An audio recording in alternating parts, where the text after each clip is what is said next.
Radio Shanghai.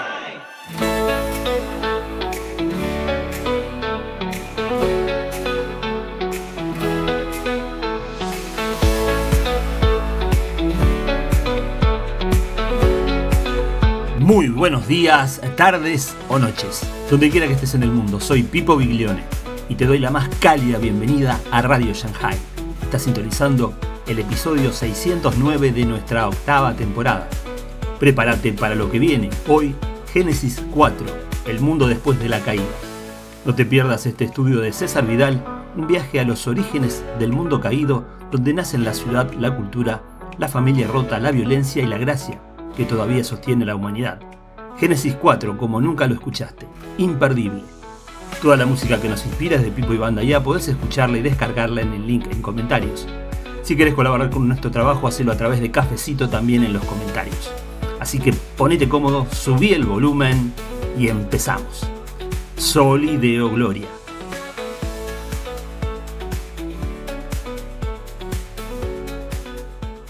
Bueno, hoy espero que acabemos el capítulo 4 de Génesis. Teóricamente Génesis nos iba a llevar como un año, pero al ritmo que vamos no puedo asegurar ni mucho menos que concluyamos en un año, pero a pesar de que, aunque quizá no lo crean, estoy yendo muy deprisa con el libro de Génesis y realmente yendo a un ritmo muy acelerado, aunque a alguno le pueda parecer lo contrario. La sección de hoy concluye toda la primera parte del Génesis. Es decir, la primera parte del Génesis ocupa los 4 primeros capítulos, empieza con la creación, va describiendo después la creación del ser humano, describe la caída e inmediatamente el mundo antidiluviano todavía, pero posterior a la caída, y se queda justo en el momento en el que vemos cómo continúa la historia después de la caída de Adán y Eva, y después del pecado de Caín cuando asesina a su hermano Abel. De hecho, si ustedes van al capítulo 5 y desde el versículo 1, ahí aparece una nueva sección que empieza diciendo: este es el libro de las generaciones de Adán. Es decir, a partir del 5.1 nos encontramos con una nueva sección donde vamos a ver la tercera gran crisis del género humano desde el momento de la creación. Pero la sección de hoy, que suele ser una de esas partes de la Biblia por las que la gente pasa sin ver exactamente qué tiene de interés lo que cuenta aquí el texto, es muy interesante porque habla de lo que es el inicio del género humano, de lo que es el inicio de la cultura humana, de la civilización humana, y además lo hace en 6 pasos. Y el hecho de que lo haga en 6 pasos tiene una enorme lógica, porque a estas alturas los que ya han estado en varios estudios conmigo saben que la Biblia juega con los números en muchas ocasiones y que igual que el 7 o el 7 más 1, el 8, es una referencia al número de Dios, a la perfección, el 6 siempre es una referencia a algo humano y absolutamente imperfecto que no llega a la altura de Dios. El mundo que vamos a asistir a partir de esa dispersión que se produce con Caín, esa primera dispersión, es un mundo absolutamente imperfecto. Es un mundo en el que vamos a ver cómo lo bueno y lo malo se alternan. Ya no es un mundo bueno como el que Dios creó, es un mundo en el que desgraciadamente ha entrado el mal y ha entrado con fuerza, y el asesinato de Abel lo deja de manifiesto, pero además es un mundo donde el bien y el mal se van a alternar. No va a haber manera de ver un mundo bueno a partir de ese momento. Es un mundo en el que el ser humano en ocasiones da lugar a creaciones que son buenas y positivas, que también se pueden pervertir, y es un mundo donde desgraciadamente la situación de mal nunca se estabiliza. La situación de mal por sí misma tiende a aumentar igual que una bola de nieve que va descendiendo por la pendiente de una montaña, que no se queda en la bola de nieve inicial, sino que va aumentando. Y en ese sentido eso sucede con la maldad humana. Pero a pesar de todo, el mundo no es un lugar que quede abandonado de la mano de Dios. Dios sigue cuidando de ese mundo, Dios sigue mostrando amor en ese mundo y Dios interviene en ese mundo. ¿De qué 6 pasos en ese inicio del género humano nos habla aquí el primer libro de la Biblia, Génesis, el primer libro de Moisés? El primero es la ciudad. Versículo 16 dice así: salió pues Caín de delante de Jehová y habitó en tierra de Nod, al oriente de Edén, y conoció Caín a su mujer, la cual concibió y dio a luz a Enoc, y edificó una ciudad. Y llamó el nombre de la ciudad del nombre de su hijo, Enoc, y a Enoc le nació Irad, e Irad engendró a Mehujael, y Mehujael engendró a Metusael, y Metusael engendró a Lamec. Esto es algo tremendamente interesante. El ser humano está creado por Dios para vivir en un hábitat natural. Por supuesto, estamos acostumbrados a vivir en ciudades y esto es algo que nos parece incluso positivo, y sin duda las ciudades tienen un aspecto positivo. Pero el hecho del establecimiento de la ciudad implica crear un hábitat, un lugar de habitación para el ser humano que no es el lugar natural, donde no tiene contacto con la naturaleza. La ciudad, de hecho, si se supone que tiene un buen alcalde, pues intenta a lo mejor tener parques, tener fuentes de agua, lagos, etcétera, todo esto totalmente artificial, para dar a la ciudad un signo de naturaleza que de por sí no tiene. La ciudad no es una construcción natural. Y, por supuesto, cuando Dios creó a Adán y Eva, no los puso en una ciudad, lo cual debería ser algo que nos llevara a reflexionar. La ciudad es un hábitat especial creado por el ser humano que se adapta a todo. Y si alguien piensa que el ser humano no se adapta a todo, incluso a las ciudades, no tiene nada más que ver el hecho de que hay seres humanos que viven en temperaturas de más de 50 grados a la sombra, como puede ser la gente que está en el Sáhara o en el Sahel, y seres humanos que viven muchísimos grados bajo cero, como pueden ser, por ejemplo, los inuit que viven en el Polo Norte. Y en ese sentido el ser humano tiene una enorme capacidad de adaptación, pero curiosamente la creación es la ciudad. Insisto, a mí no me desagrada la idea de vivir en una ciudad, creo que las ciudades tienen muchos beneficios, pero las ciudades también provocan reacciones en los seres humanos que son muy notables. Cuando yo era todavía un jovencito, estaba pasando de la infancia a lo que era la adolescencia. Recuerdo haber leído el libro de un antropólogo americano que se llamaba Desmond Morris y que se titulaba El zoo humano. Y Desmond Morris analizaba el comportamiento de los seres humanos en una ciudad. No era el único que lo hacía en aquel entonces, había otros personajes que lo hacían, y llegaba a unas conclusiones que eran inquietantes. El ser humano que vive en una ciudad de manera habitual tiene una serie de trastornos psicológicos que son similares a los de los animales a los que se encierra en zoológicos. Por regla general, un animal que vive en estado de la naturaleza puede ser un depredador o puede ser una víctima, pero tiene un comportamiento normal de acuerdo a su especie. Cuando uno pesca a ese mono, a ese león, a esa jirafa y la mete dentro de un zoo, ese animal empieza a experimentar una serie de trastornos de comportamiento. Son exactamente los mismos trastornos que tienen los seres humanos en las ciudades, y cuanto mayor y más opresiva es la ciudad, más se nota, o que tienen los seres humanos en las cárceles. Y es algo realmente como para pensarlo. La ciudad no es algo neutro, la podemos hacer vivible, o podemos acostumbrarnos a vivir en una ciudad porque no hemos vivido en otro sitio a lo largo de toda nuestra vida, pero es una creación humana que tiene su lado bueno y tiene un lado malo que generalmente no vemos, sobre todo cuando de pronto alguien considera que merece la pena, y además tiene millones de dólares para subirse en un edificio de 50 pisos y ver desde lo alto toda la ciudad que hay a sus pies. Y no deja de ser significativo que, por ejemplo, dentro del plan de sometimiento, de servidumbre, de esclavización de la agenda globalista, uno de los sueños es lo que denominan las ciudades de 15 minutos. Es decir, que vamos a vivir en una ciudad de la que no vamos a salir. Y dentro de un área de desplazamiento de 15 minutos se supone que vamos a tener cubiertas y colmadas todas nuestras necesidades. No será desde luego la de correr por el campo, pero en cualquiera de los casos esa es la meta. Y no es en absoluto casual que Caín sale de delante de Jehová. No es simplemente que se aparte en términos físicos Dios está en todas partes. Caín todavía se va más lejos después de asesinar a su hermano Abel, va a parar a la tierra de Nod, al este del Edén, tiene descendencia y edifica una ciudad. Y esto es algo para que lo piensen con tranquilidad. Y a medida que vayan leyendo la Biblia verán que las ciudades tienen una dinámica muy especial, son objeto del juicio de Dios, e incluso en algún caso cuando se habla de la gran ciudad, se dice que en esa gran ciudad fue precisamente crucificado Jesús. Segunda característica de este mundo, después de Caín y Abel, después de que el mundo va empezando a correr sobre sus propios pasos, la destrucción de la sexualidad, del matrimonio y de la familia.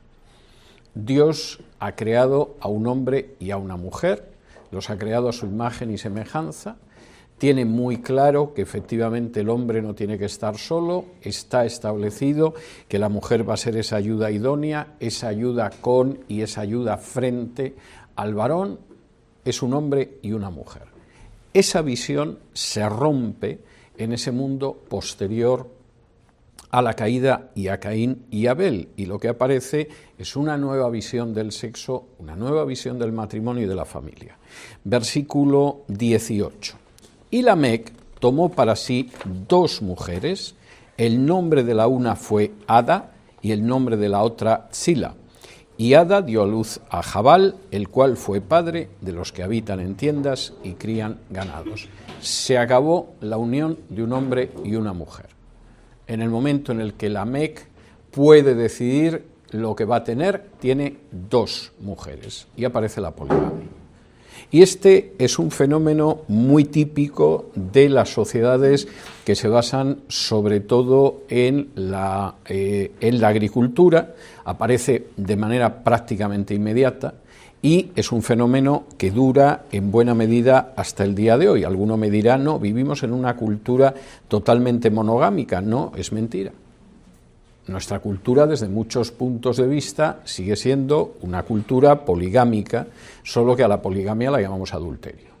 Y esto es algo tan claro, que, por ejemplo, de las 2 grandes divisiones del judaísmo en la actualidad, hay una gran división que agrupa aproximadamente a un 80%, 75-80% de los judíos, que son askenasíes, y en un porcentaje elevadísimo no descienden ni de lejos de Abraham, sino de una tribu del centro de Asia que se convirtió al judaísmo en la Edad Media, y hay otra segunda gran división que son los judíos sefardíes, aproximadamente 15-20% de los judíos actuales que reciben el nombre de sefardíes español en hebreo, porque son judíos que vienen sobre todo de España, y que desde la expulsión de los judíos de España en 1492 pues, se dispersaron sobre todo por el Mediterráneo, África, Asia Menor, etcétera, etcétera, aunque por supuesto también hay sefardíes en los Estados Unidos o en Hispanoamérica.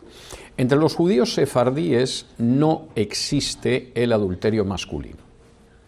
Si tú estás casado, te puedes acostar con cualquier mujer que no esté casada.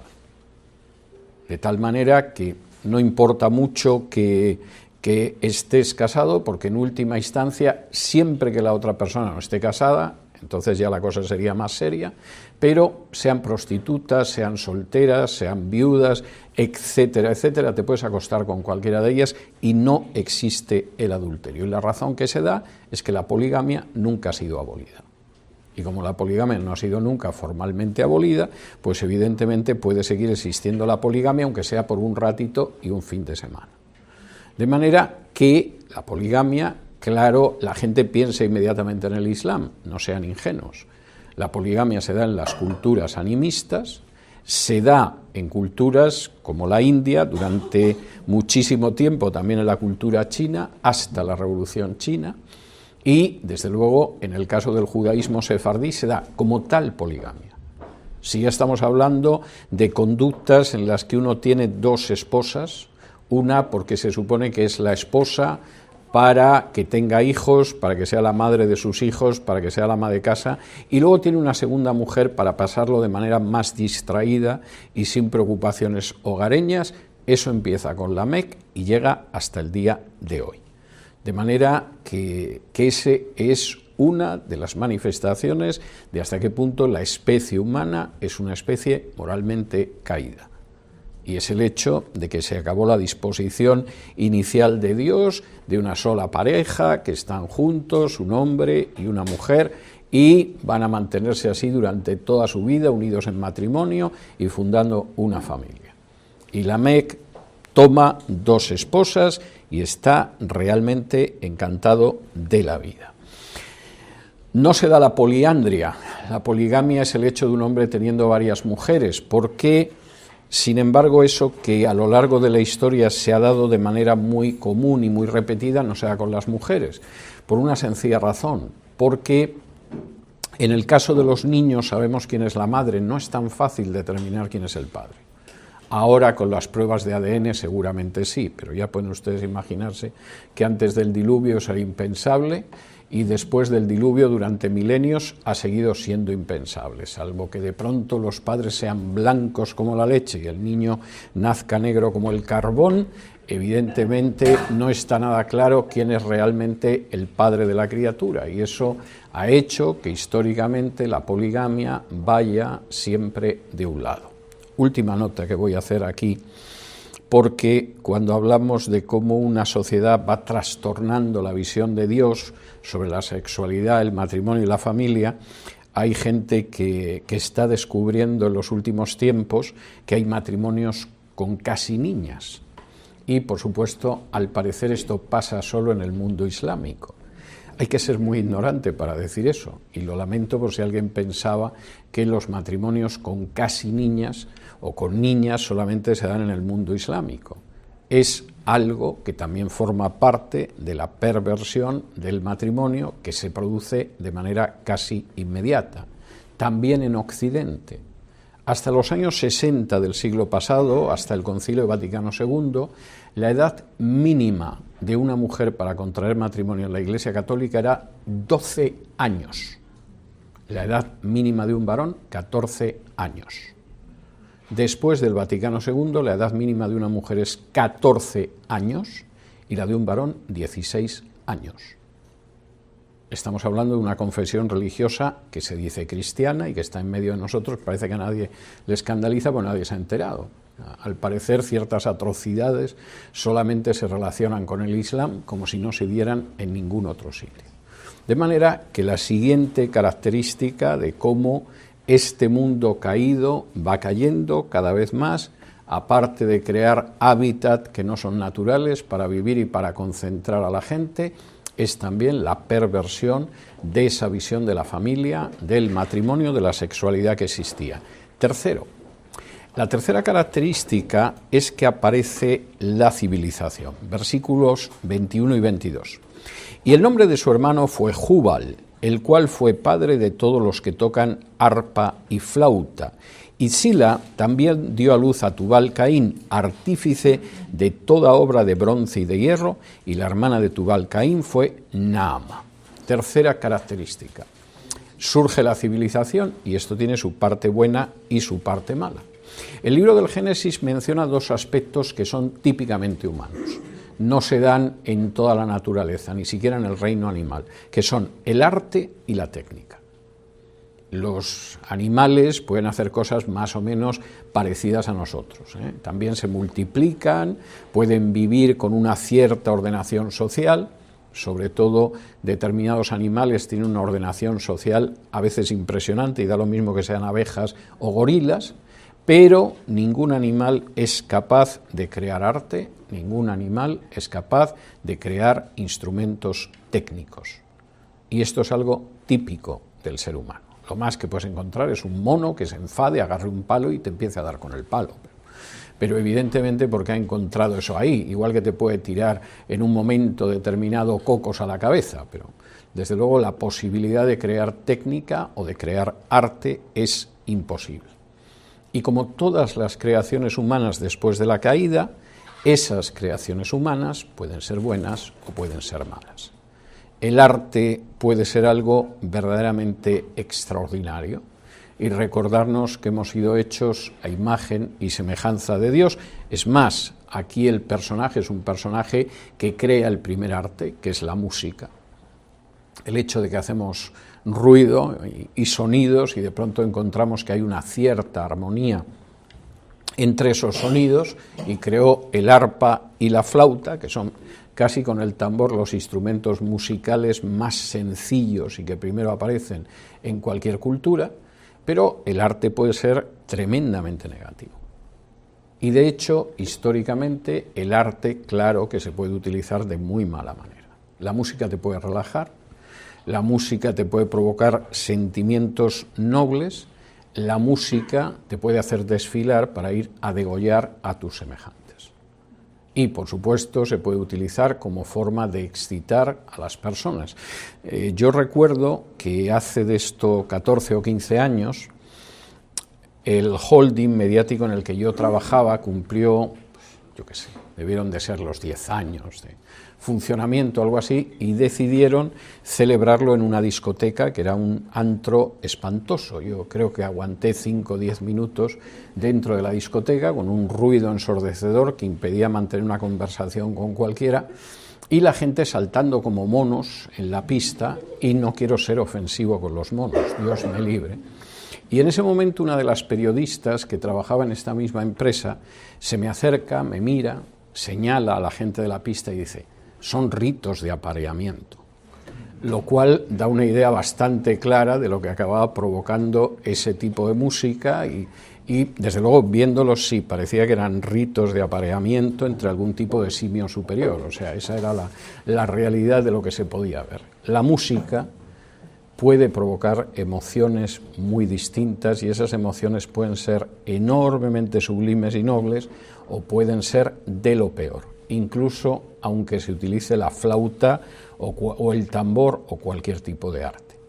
Y lo mismo podría decir de la arquitectura, como podría decir de la escultura y de cualquier manifestación artística. Desgraciadamente, el arte no es en sí bueno, a veces es enormemente perverso. Aunque sea un arte de enorme altura, estoy pensando, por ejemplo, en películas que son obras maestras cinematográficamente y sin embargo tienen una perversidad moral verdaderamente inquietante. Y lo mismo sucede con la técnica. Claro, en un momento determinado uno dice, ¿pero qué puede tener de malo el crear toda obra de bronce y de hierro? Pues hombre, es muy sencillo. Que de la misma manera que creas un arado para labrar la tierra o una podadera para poder recolectar alimentos, también puedes crear una lanza y una espada. Y de hecho, si recuerdan ustedes el pasaje de Isaías 2, donde Isaías habla de lo que iba a pasar cuando llegara el Mesías, habla de cómo la gente convertiría las lanzas en arados las espadas en arados y las lanzas en podaderas. La técnica, desgraciadamente, a veces puede ser buena y a veces puede ser increíblemente perversa. Y puede ser algo sencillo que nos ayuda a comer, aunque ustedes no se lo crean, durante siglos no existió el tenedor ni la cuchara. La gente comía con los dedos y parece que no les causaba especial problema. Es un invento técnico utilísimo, aunque sea muy modesto. Por supuesto, algunos hemos visto avanzar la técnica de una manera increíble a lo largo de nuestra vida, pero no es menos cierto que en estos momentos el ser humano podría hacer que explotara 1000 veces la totalidad de este planeta, con una porción solamente del armamento nuclear que tiene almacenado en silos atómicos, y por supuesto la inteligencia artificial ahora mismo nos puede convertir absolutamente en esclavos, en la idea de que incluso hasta podemos ser sustituidos por robot en un momento determinado. Todo eso ya está en el libro de Génesis. Y cuando efectivamente las nuevas generaciones van viniendo, aparece el arte, aparece la técnica, pero el arte y la ciencia no necesariamente son buenos. Pueden ser maravillosos y sublimes, o pueden arriesgarse, o pueden hacer que corramos el riesgo de desaparecer. Cuarto, y este es otro elemento verdaderamente terrible, aparece la falta de respeto por la vida humana. Versículos 23 y 24. Y dijo Lamec a sus mujeres: Ada y Sila, oíd mi voz, mujeres de Lamec, escuchad mi dicho, que un varón mataré por mi herida y un joven por mi golpe. Si 7 veces será vengado Caín, Lamec en verdad 70 veces 7 lo será. No existe un límite para la violencia y para la manera en que el ser humano está dispuesto a destruir a sus semejantes. Y esta es una realidad que deberíamos hacer muy bien en tener en cuenta. Porque después de establecer la poligamia, Lamec tiene claro que no solamente va a ser eso, es que él no va a controlar en absoluto la venganza ni la violencia que pueda ejercer cuando alguien lo hiera o le dé un golpe. No está estableciendo ojo por ojo, diente por diente. Ojo por ojo y diente por diente nos suena brutal en estos momentos por la influencia mayor o menor del cristianismo a lo largo de la historia. Pero el ojo por ojo y el diente por diente fue un enorme avance en su momento. Si alguien te saltaba un ojo, solo le podías saltar un ojo, no le podías arrancar los dos. Si alguien te saltaba un diente, no le podías arrancar toda la dentadura, solo un diente, herida por herida, mano por mano, pie por pie. Parece brutal, parece durísimo, pero es la limitación de la venganza y la limitación de la represalia. Y desgraciadamente el ser humano sigue siendo incapaz de contener lo que puede ser la retribución o la venganza. Te causan 1000 muertos, tú matas a 50.000 y además lo justificas. Y dices que si pudieras matar más, los matarías, porque en realidad hay que erradicarlos. Y eso está exactamente a la altura de Lamec. Si me hieren, lo mato. Y si me golpean, con ese también acabo. Y me da igual que sea joven o viejo. Es la falta absoluta de respeto por la vida humana. Y la frase siguiente, en el versículo 24, que tuvimos ocasión de ver la primera vez que Dios la menciona en relación con Caín, es una frase que resulta tremenda. Aquí dice, si 7 veces será vengado Caín. Les mostré la semana pasada que en realidad cuando habla de que Caín será vengado 7 veces, Dios está hablando de un castigo que se retrasa 7 generaciones. Aquí habría que decir, si Caín en un momento determinado el castigo por matar a Caín viniera al cabo de 7 generaciones, el de Lamec va a venir a lo largo de 70 veces 7. Aquí la venganza por cualquier daño que se me cause se va a extender al infinito. Esto no acaba en la 7ª generación. Esto va a durar eternamente. 70 veces 7 es la cifra del máximo, la totalidad, lo completo. Y evidentemente esto es lo que va a suceder.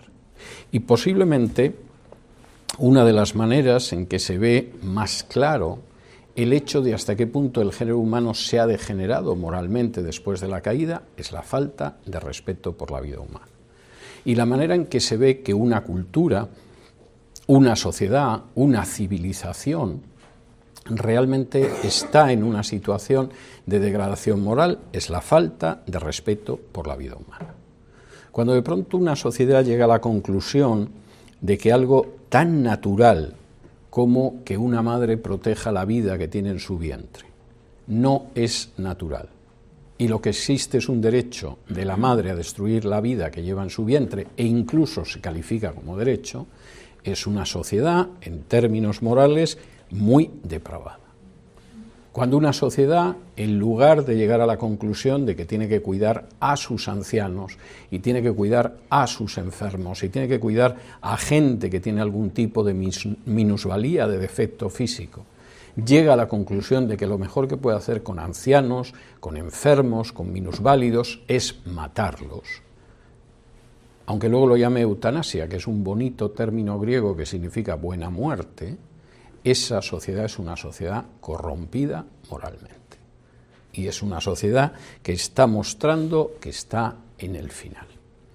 Cuando una sociedad en un momento determinado, en vez de cuidar de sus niños, considera que, los niños podemos decir lo que queramos, intentar venderles lo que queramos, intentar machacar a los padres para que compren a los niños lo que queramos, pero los niños en realidad nos importan poco. Nunca aprendemos cuáles son las redes mediante las cuales desaparecen los niños. cuando de vez en cuando nos llegan noticias de niños que desaparecen para extraerles los órganos, por supuesto, eso intentamos silenciarlo en los medios de comunicación, no queremos que la gente se entere. Cuando de pronto, como ha sucedido hace poco, te detienen a 11 personas en Nueva York, alguno de ellos rabino, porque se dedicaban a secuestrar niños para sacarles los órganos y comerciar con ellos. Quizá a alguien se le escapó y salió un momento en televisión, en radio, en prensa, pero inmediatamente se corre un manto de silencio sobre ello. Estamos ante una sociedad tremendamente corrompida. Y cuando llegamos al enorme cinismo de que cada vez que deseamos invadir un país lo llamamos intervención humanitaria, estamos ante una sociedad corrompida. Y esto es algo tremendo. Hay un personaje que parece ser que ahora se va a convertir en el virrey de Gaza, que fue primer ministro británico durante años y que se llama Tony Blair. Y en los años 90 creó un término maravilloso para acabar con un país, que es intervención humanitaria. Y cuando en un momento determinado lo que te apetece es invadir un país, robarlo, saquearlo, incluso descuartizarlo, como pasó con Yugoslavia en Europa en la última década del siglo XX, lo llamamos intervención humanitaria. De manera que imagínense ustedes que viven en un país de Hispanoamérica, o de África, o de Asia, o incluso de Europa, intentando sacar adelante a su familia, pensando en cuál va a ser su futuro, y de pronto hay gente a miles de kilómetros que decide que lo que ustedes tienen, llámese litio, petróleo, oro, gas, lo desean para ellos. Y como ustedes no se lo van a dar, es más, seguramente ustedes ni siquiera saben que hay eso en el subsuelo de su país, y si lo saben tampoco les aprovecha, pues les van a intervenir humanitariamente. Cuando una sociedad llega a una situación como esa, es una situación verdaderamente terrible. Y cuanto menos respeto hay por la vida humana, y da igual que sea la del no nacido, da igual que sea la del niño, da igual que sea el anciano, da igual que sea la persona con limitaciones físicas, da igual que sea cualquiera. Cuando no existe ese respeto por la vida humana, la violencia que no está controlada se multiplica. Y cuando se multiplica, las consecuencias son terribles. Porque por una sola herida yo mataré a alguien. Y por aquel que me da un golpe mataré a alguien. Y lo justificaré. Y en los medios de comunicación además lo presentaré como un acto de luz y de civilización.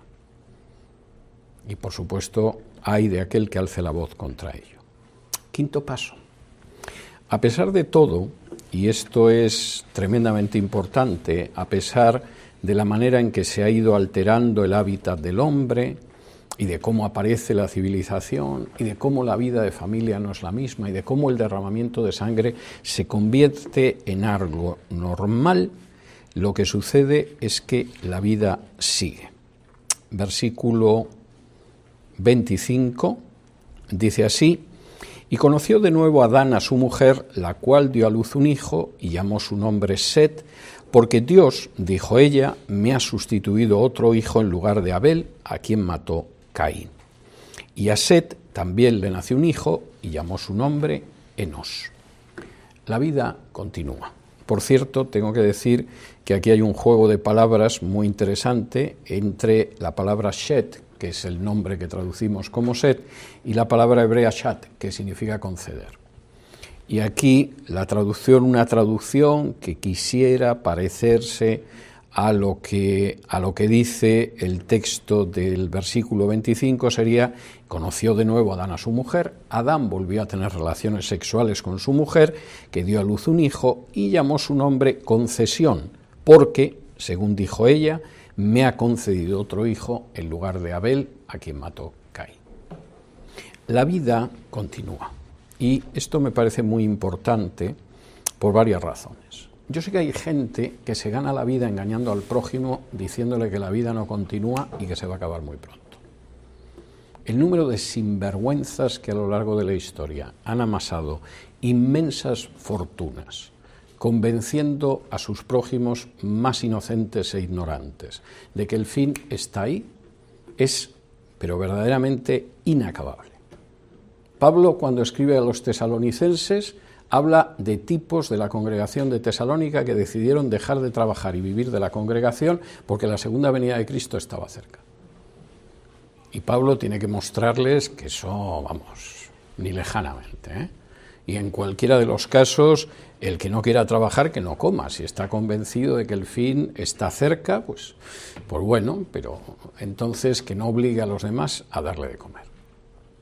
Y desde entonces esa es una repetición continua.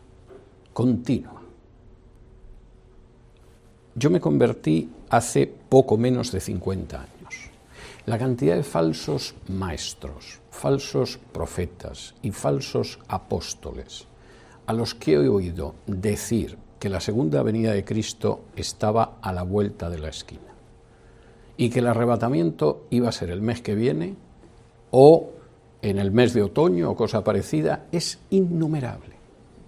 No he visto acertar jamás a ninguno, porque no pueden acertar. Es como si yo pretendiera en estos momentos lanzarme desde aquí y cruzar volando hasta llegar afuera. Es imposible. Como mucho me pegaré un golpe contra el suelo y además me lo mereceré. Y esa es una tristísima realidad. El que la gente no piense en que la vida tiene que seguir, en que tienes que construir para la generación que viene después y que no le puedes dejar un mundo peor que el que tú has recibido. El que no estés pensando en tus hijos o en tus nietos, sino en que de pronto, como hay un estafador hablando en YouTube o en televisión o en cualquier otro sitio y diciendo que en el mes de agosto o en septiembre o en octubre viene el arrebatamiento, dejes de trabajar para la siguiente generación. Eso es terrible. Pero además lo más terrible no solo es eso. Lo más terrible es que eso es un caso vergonzoso de desobediencia a las enseñanzas de Jesús. Si me acompañan al libro de los Hechos, capítulo 1, en Hechos, capítulo 1,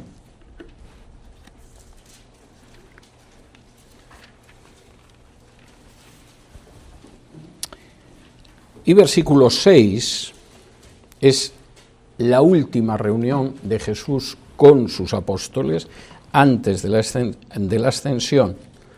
Dice así en Hechos 1 del 6 en adelante.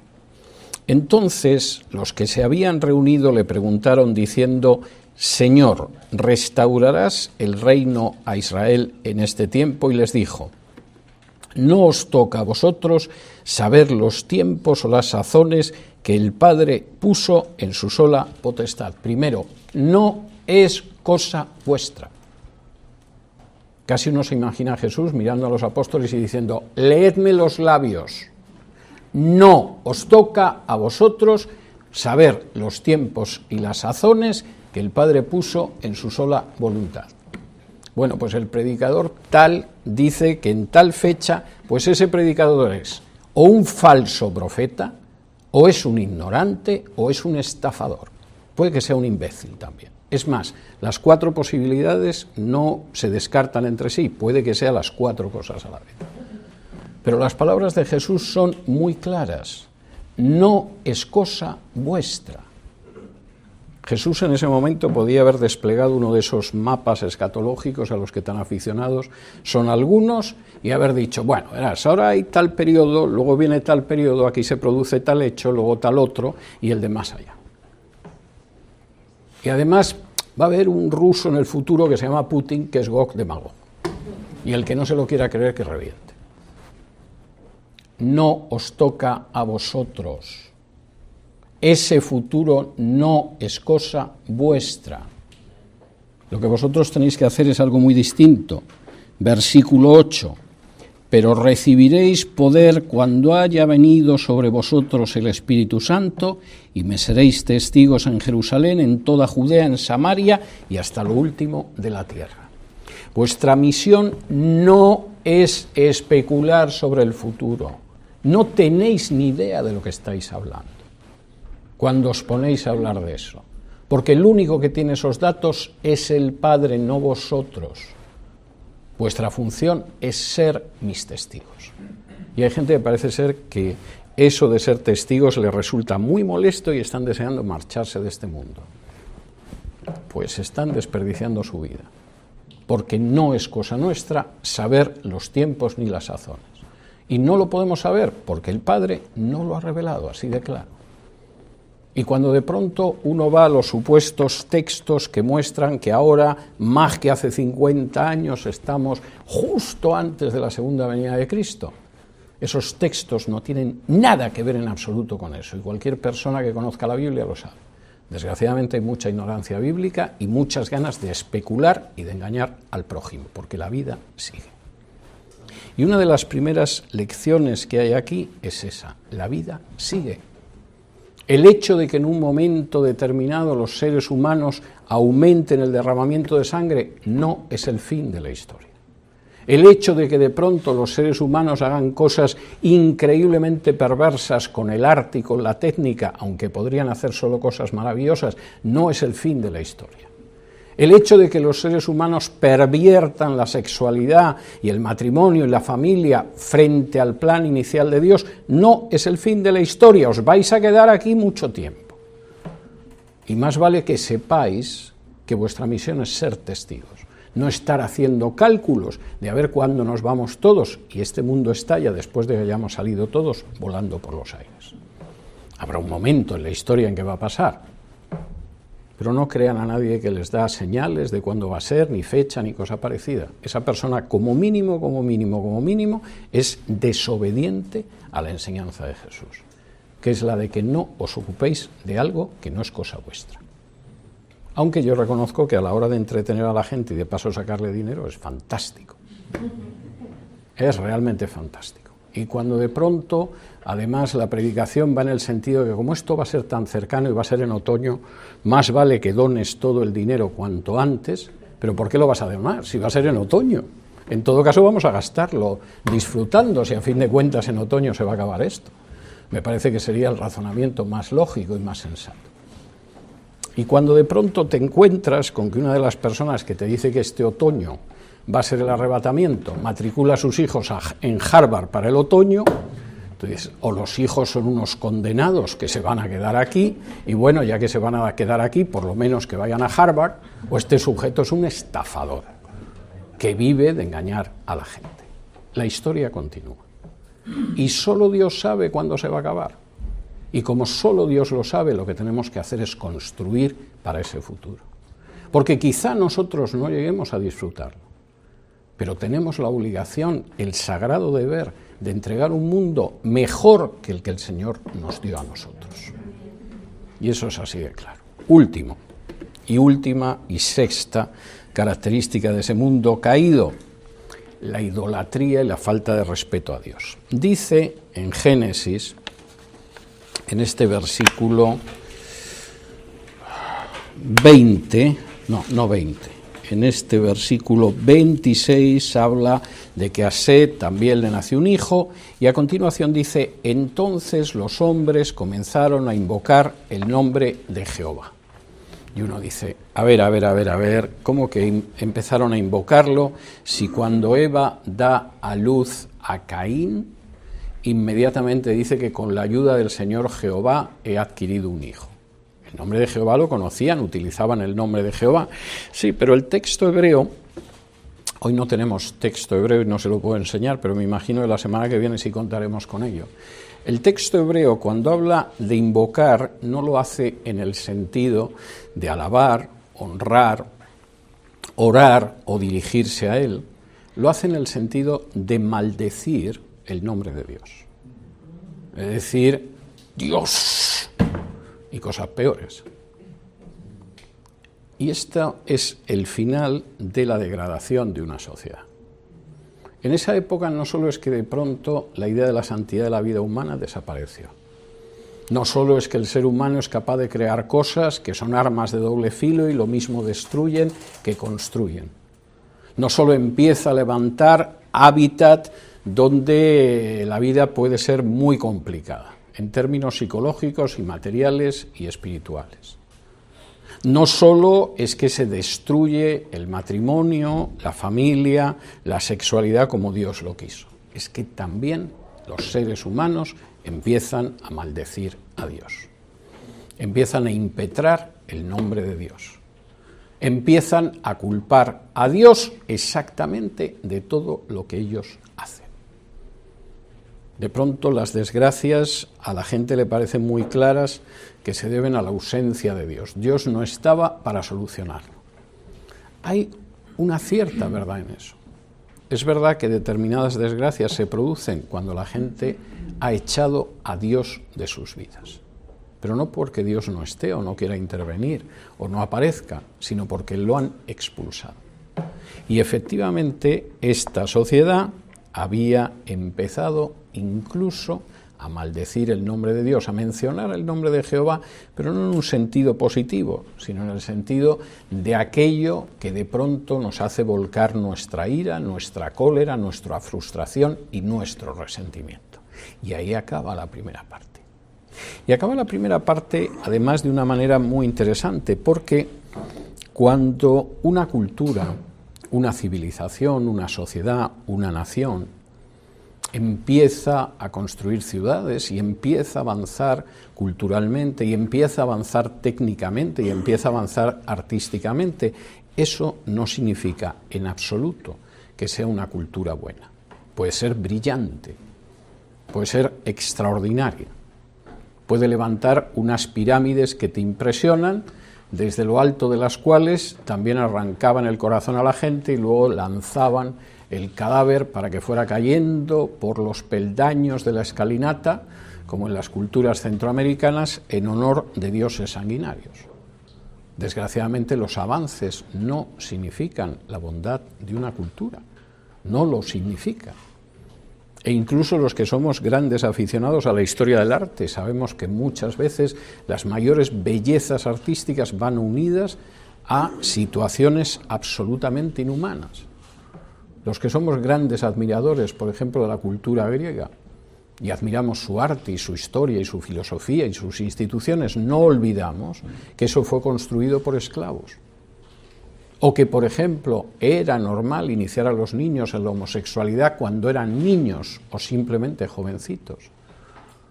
O que dividían tranquilamente a las mujeres entre esposas, prostitutas y ya prostitutas de lo más tirado. Y eso en buena medida es la historia de la humanidad. Y cuando una cultura, junto con todo eso, añade una visión alterada y pervertida de la sexualidad y de la familia, cuando añade el derramamiento de sangre y el desprecio por la vida humana, cuando añade, por supuesto, la violencia y finalmente la idolatría y el apartarse de Dios, viene el juicio. Y esto es lo que vamos a ver a partir de las próximas semanas, porque aquí el autor del Génesis deja descrito lo que es ese mundo antidiluviano. La semana que viene hablará de que hubo una serie de generaciones. Dios no suele actuar en juicio de pronto, de cero, porque un día Dios se levanta de mal humor por la mañana y decide que va a castigar a una cultura o a una civilización o a un país. Es algo que viene cocinándose desde mucho tiempo atrás. Y en un momento determinado, las advertencias de Dios, que siempre advierte, llegan a su punto y llega el juicio. Y eso es lo que vamos a ver en la segunda parte de Génesis, que Dios mediante empezaremos la semana que viene. Y ahora tenemos todavía un tiempo para preguntas. Si quieren formular alguna pregunta o se han quedado suficientemente deprimidos, pues... Sí. Según lo que he entendido, hasta lo que hemos leído desde el primero de Génesis, Adán y Eva nunca reconocieron que vivían en desobediencia. No. ¿Verdad? Y según lo que tengo entendido aquí, en Génesis 4:25, dice, y conoció de nuevo Adán a su nueva mujer. O sea, ya no, es Eva. Es Eva. Y según lo que tengo entendido, Set era su tercer hijo, varón. Por lo menos que sepamos de nombre. Okay. Es decir, vamos a ver, sabemos que está Caín, que está Abel, pero no sabemos si entre Caín y Abel hubo hijas, no lo sabemos. La semana que viene veremos que se habla de que tuvieron hijos e hijas. Sabemos que Set es una especie de consuelo por el asesinato de Abel. Pero en qué orden vinieron los otros hijos y las otras hijas no lo sabemos.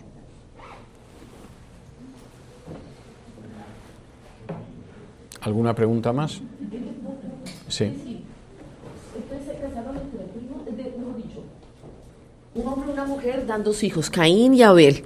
Después de pronto viene otro hijo. ¿Esos hijos tienen hijos con qué mujeres? Con las hermanas. Vamos a ver, este es un problema que creó, esta es una situación que creó serios problemas a los rabinos judíos durante siglos. Es decir, es obvio que a partir de una sola pareja que tiene hijos e hijas, y que a su vez los hijos y las hijas tienen más hijos e hijas, han tenido que tener relaciones entre ellos. Esto es evidente.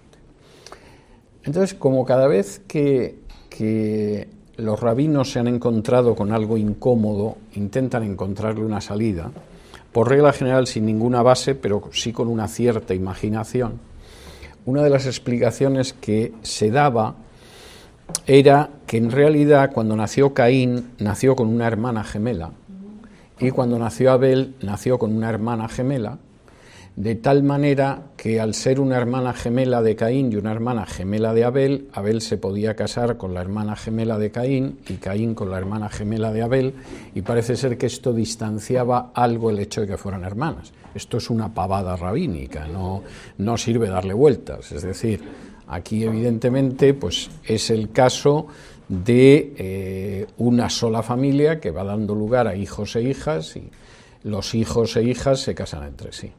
No creo que haya más explicación, ¿eh? Tampoco es un ejemplo pero de moral para el futuro, pero es así.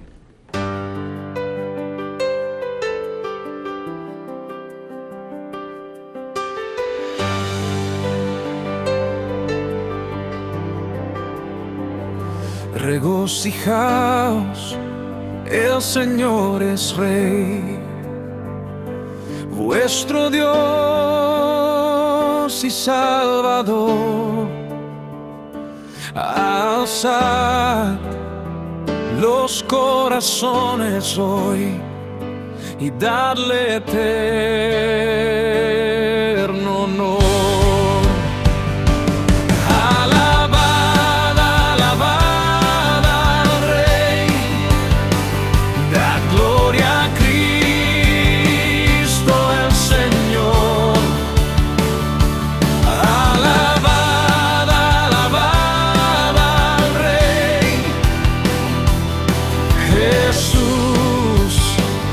Salvador,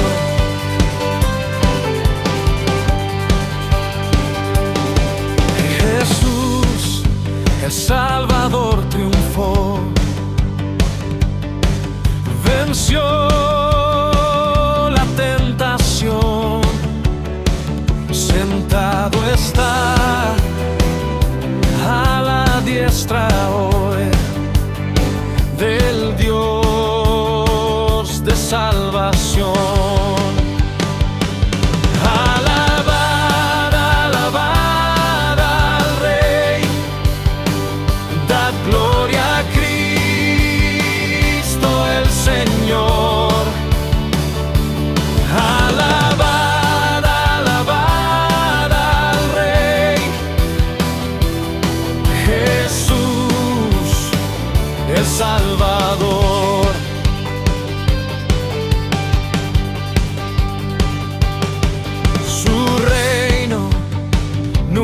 Pasará,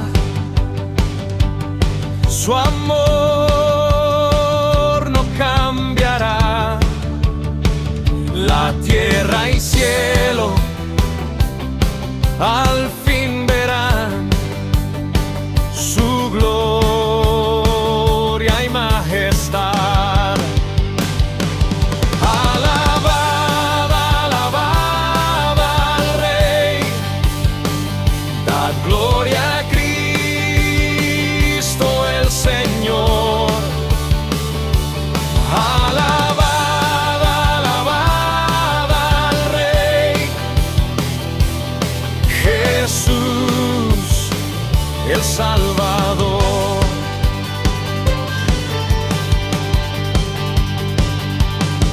ven pronto, Rey Salvador.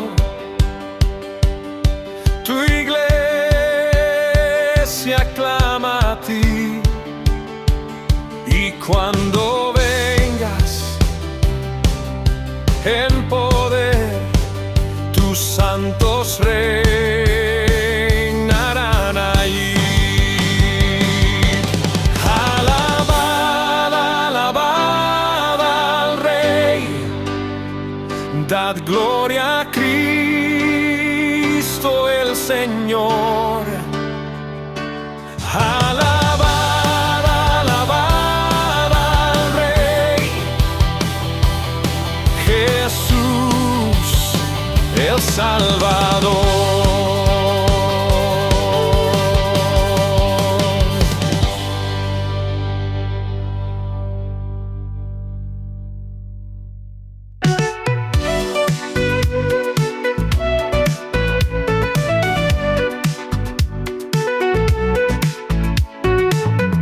Gracias por acompañarnos en este episodio de Radio Shanghai. Tu apoyo nos ayuda a seguir conectando el mundo de hoy con los principios eternos. Por eso, te pedimos que te suscribas, nos dejes tu like para que más personas descubran este mensaje. No olvides seguirnos en Facebook, Instagram y Telegram para estar al tanto de todo. Te esperamos, Dios mediante, en nuestro próximo episodio. Que Dios te bendiga.